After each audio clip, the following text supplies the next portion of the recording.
తిరుమల లడ్డు నెయ్యి కల్తీ వ్యవహారంపై జనసేన నియోజకవర్గ ఇన్ఛార్జ్ కిరణ్ రాయల్ మండిపడ్డారు.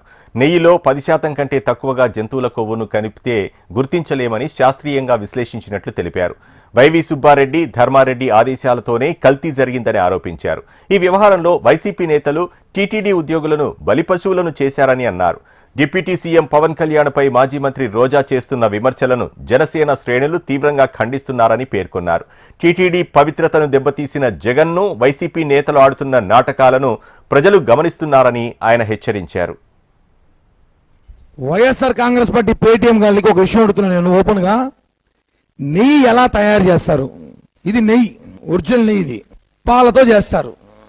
ఇది పాలు. ఈ పాలతో చేస్తే నెయ్యి అవుతుంది. దీంతో చేస్తే ఏమవుతారు? ఇది chemical, palm oil, chemical, synthetic oil రకరకాలు వేసి కలుపుకొని తీసుకొచ్చామంతా ఒక షెడ్కి వెళ్ళి. అంటే రకరకాల అన్ని చోట్ల కలెక్ట్ చేసి ఒక 10 రకాలుగా కలెక్ట్ చేసాం. దీని నెయ్యి అంటే ఎవడు నమ్ముతాడా?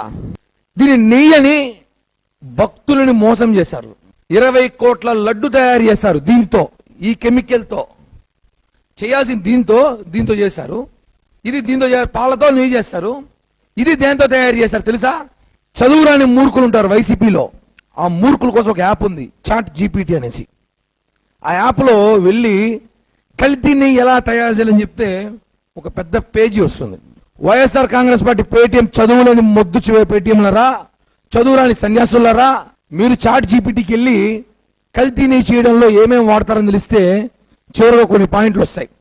10% లోపు జంతువుల కొవ్వు కలిపితే కనపడదు అని చెప్పి దాంట్లోనే ఉంది. అది కూడా సిట్టు విచారణలో కూడా వాళ్ళు ఇచ్చారు, మెన్షన్ చేయండి. చూడండి, ఇది చార్జ్ షీట్లో 210వ పేజీలో ఉంటుంది. 10% లోపు ఉంటే కనపడదు, కానీ అది మిక్స్ చేస్తే కానీ ఇలా తయారు కాదు, అలా జంతువు కోల్ మిక్స్ చేసి తయారు కాదని చెప్పి చార్జ్ షీట్లో ఇచ్చేసారు ఓపెన్ గా.